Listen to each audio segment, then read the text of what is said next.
All right, so for this demonstration, what I want to do is show some techniques for how we can model a case for our device. I'm going to be using this phone that I've already modeled. It doesn't have every single feature that we need, but it has enough to get across the ideas here. So it has a button on the side, it has a charging port, and so on. First thing I want to think about is what the overall shape of my case is. And for my design, I just basically want the case to be the same shape as the phone, but just wrapped around the edges with a back panel. So to start off, one technique that I'm going to use is sketching right on the front face of my phone. So this is the front face of my device. I'm going to go ahead and sketch right here. And for this, what I'm going to do is use my Use, also called Project Convert tool. So this tool is called Use in Onshape. In Fusion 360 it's called Project, so you may hear me say project. What I want to do is I want to project those lines, which is just basically copying the lines from that object into my sketch. So I'm just going to go around and click on each one of those lines. Now, as I do this, they're going to turn yellow or orange. You're going to see them showing up in there. And if I want to check to see that I've gotten all of those, I can turn off the visibility on my phone, and I'm left with just that. So that all looks fine. Now, if I have my sketch, I can see that I've got just those lines.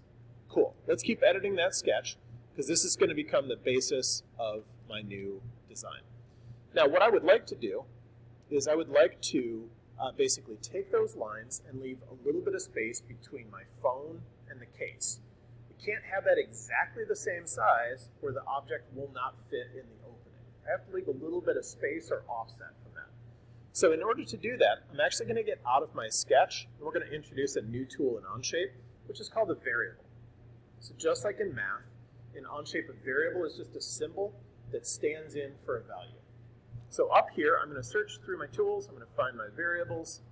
There it is right there. I'm going to call this variable offset because I'm going to use it to determine how far away from the phone this needs to be. Let's start with 0.1 inches for the value. I'll click the green check. And now one thing I have to do in order to use that in my sketch, because our feature list in Onshape goes in chronological order, where the earliest stuff goes to the latest stuff, I need to actually drag that offset variable above my sketch if I want to use it in the sketch. So let me open my sketch back up. What I'm going to do now is use the offset tool in Onshape, which is this right here. And why is my sketch not showing any lines? It feels like it didn't get any of my lines that I thought I was projecting inward. Maybe I forgot to tell it to finish that. Let's try that again. Let's try projecting those lines in again. There's one line. Let me just go to my regular front view here. Here's the next line. There we go. Let's keep picking those lines up. All right, so that looks good there. Now that I've done that, those lines exist in my sketch. I can turn off the visibility. There we go. That's what I'm looking for. What I'd like to do now is offset those lines. So I'm going to keep clicking around here. Sometimes Onshape will give you a message that it can't offset more than one line. Right now it looks like it's doing okay, so that's great. And I don't want to offset this inward, I want to offset this outward, so there's a little extra space around there. And it doesn't really matter what I choose for the distance right now, because I'm just going to hit return, and now I can type in a number.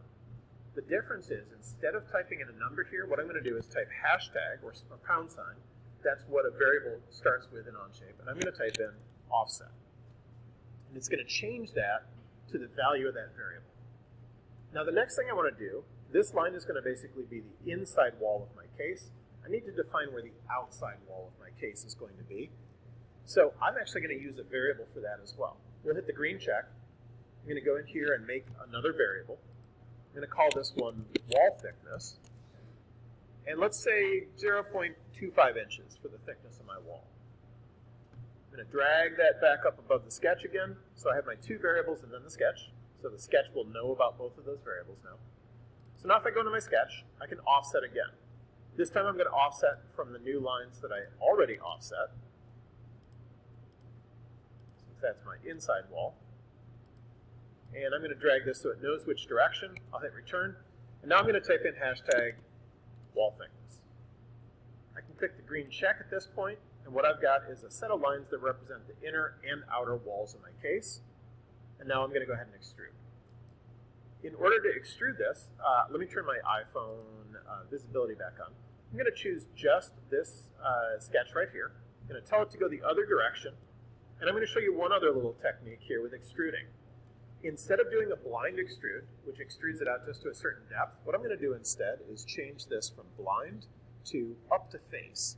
And I'm going to click on the back face of my phone. What that does is it extrudes it just as far as that face is, away from whatever the other face is. Okay? And what's nice there is I don't need to know the specific dimension of my phone to tell it how far to extrude. It's probably some random weird number like 0.238 or something. I don't need to know what that measurement is. I'm just saying make it as thick as the phone is. So I can click the green check here, and now we can look at this. Anybody have thoughts about this so far? Go ahead. Don't feel afraid. Be as critical as you like. What do you think about the case design so far? Yeah, go ahead. It's not on the phone. In other words, there's a big gap between the case and the phone. Anybody else notice anything that you might want to change about the case design so far? Yeah, what else? There's no backing yet. We'll get to that, but just on what we have so far, what else? What else? Yeah, it's so far away that if I push my hand in, it might actually mash that button. There's no way to get at the button either, right? Okay, so let's fix a couple of those things. One of the reasons that we use variables in Onshape is to quickly and easily change the design. So watch what happens. I'm going to double click this offset variable. And instead of 0.1, let's try 0.05. Let's reduce that gap by half to half of what it was. That seems like it's probably better. We probably won't know for sure until we 3D print it and see if it fits on there correctly, but I think visually that looks okay. Anything else that you might want to change about the design? Yeah. Ooh, I don't have a cutout for the charger, just like I don't have a cutout for the button. Okay. We feel like those walls are maybe a little too thick. I think they're maybe a bit too wide. So I could do the same thing. I can come over here and I could change that. Maybe instead of 0.25, maybe I want it to be 0.15. I click the green check. Visually, that looks pretty good. I'd like to understand what that actually is in terms of the overall width, though. So one thing that we can do in Onshape is we can actually go in here and we can measure things. So down in the bottom right is this little measuring tape. I'm going to click on that. And then what I'm going to do is zoom back some here. And I'm going to find this edge here and this edge here. And what this is showing me, this is going along the X direction, side to side. What this is showing me is that that is 3.216 inches wide. So a nice way to visualize that is to grab some calipers, open those calipers up to whatever that measurement is, and use that as a way to bring that number into the physical world. I can look at my calipers spread apart this far and understand better how thick that is compared to just seeing the number or seeing it on the screen, right? On the screen I can zoom in and it looks enormous. I can zoom out and it looks tiny. But if I pull out some calipers and open them up to that measurement, it gives me a much better sense of how big that is. And I can do the same exact thing for the thickness of the walls. We just set it to 0.15.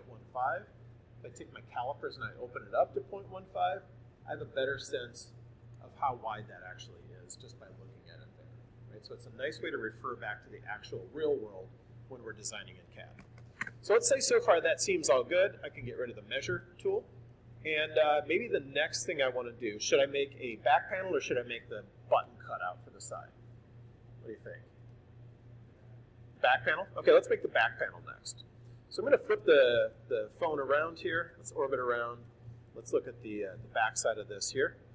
I could go ahead and grab my extrude tool, and I could go ahead and actually just select this, and I could keep selecting until I get all the pieces. Now you notice there's that little offset there though, because I offset the case away from the body. I have to kind of get in there and see if I can select that part as well. I don't think I got it. Let's try that again. Maybe I'm going to start with that little offset amount. Oh, it's not wanting to show me that. Instead, maybe what I need to do is make a new sketch. So let's do that really quickly. Let's go to the back of the phone. Let's go ahead and make a sketch right on the back plate of the phone, back surface. And let's use that same use project tool that we used before. So I'm just going to project all these outer lines in.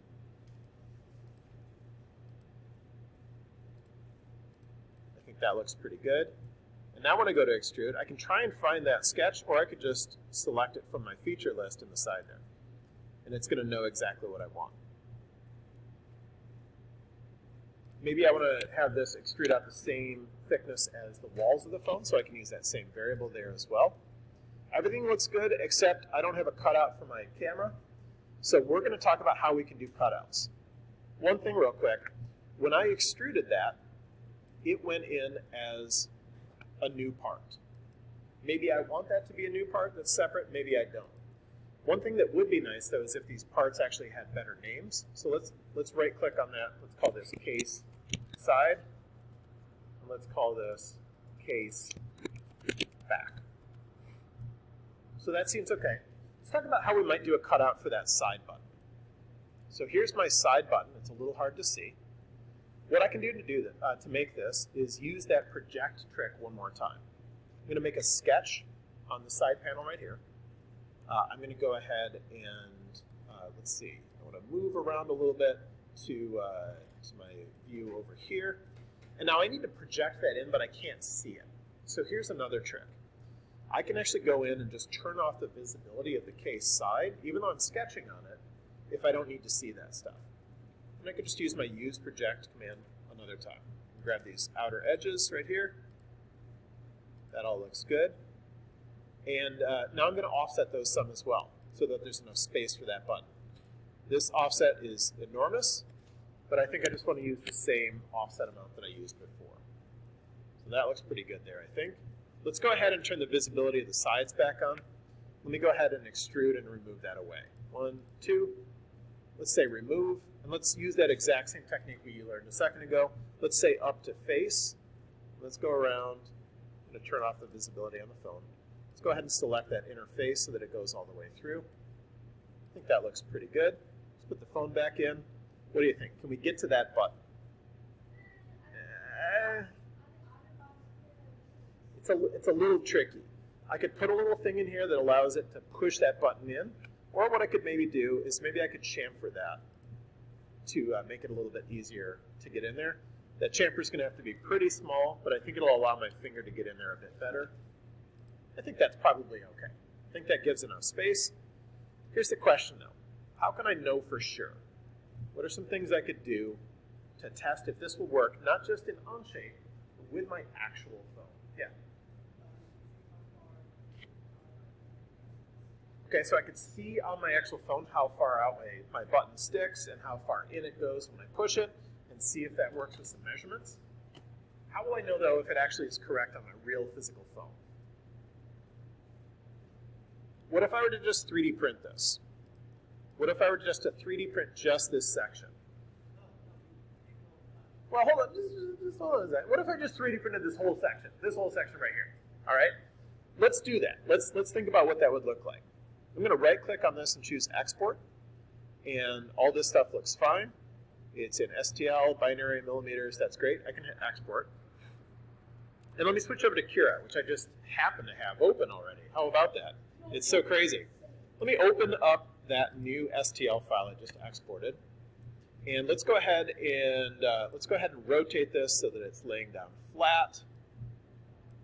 And it's on low resolution right now. I don't need this to be a perfect, beautiful print. I just want to know, did I get it right? What are your guesses for how long this will take to print? Raise a hand if you have a guess. Guess? Yeah. 2 hours, okay. Another guess? Hour and a half is our low end, 2 hours is our high end. Casey? Hour and 45? How much? 30 minutes? Yeah?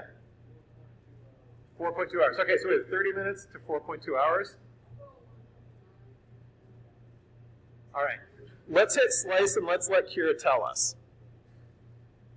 Kira says an hour and 10 minutes. Okay, so those of you who guessed an hour, you were in the right ballpark.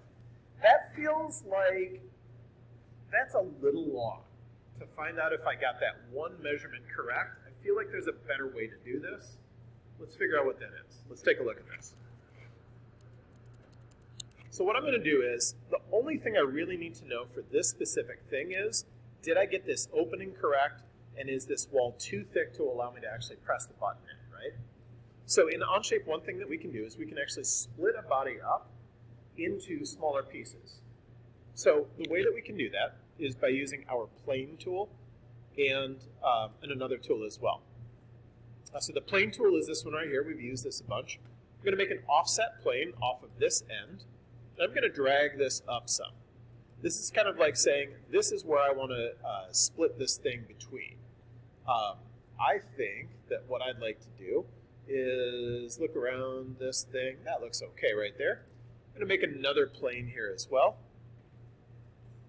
I'm going to offset this plane going this way. And this one's going to go more towards the top section. So let's see. I think I could go a little bit bigger. That seems okay. So I have my two planes. This hasn't been split apart yet, though.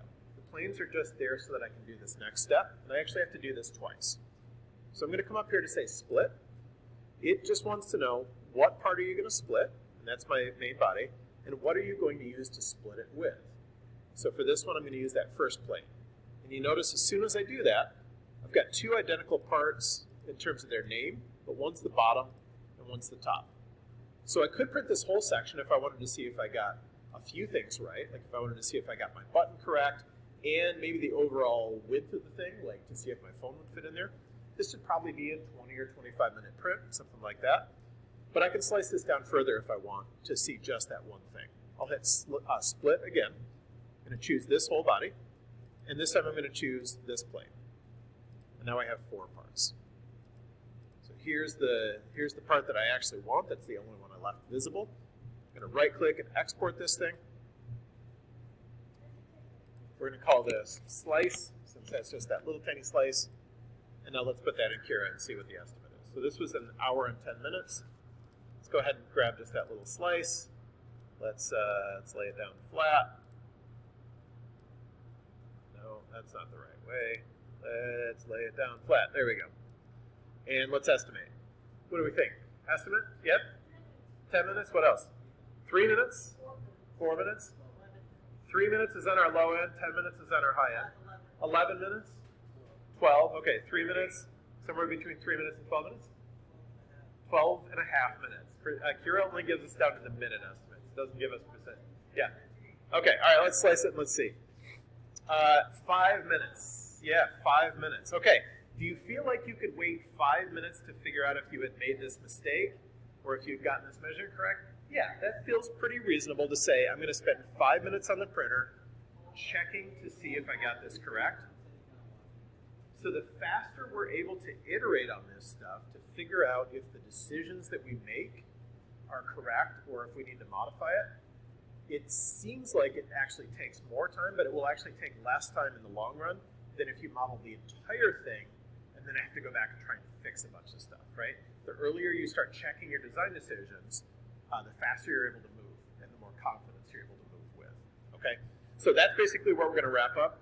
Again, like I said at the beginning of this, you do not have to use any of these techniques.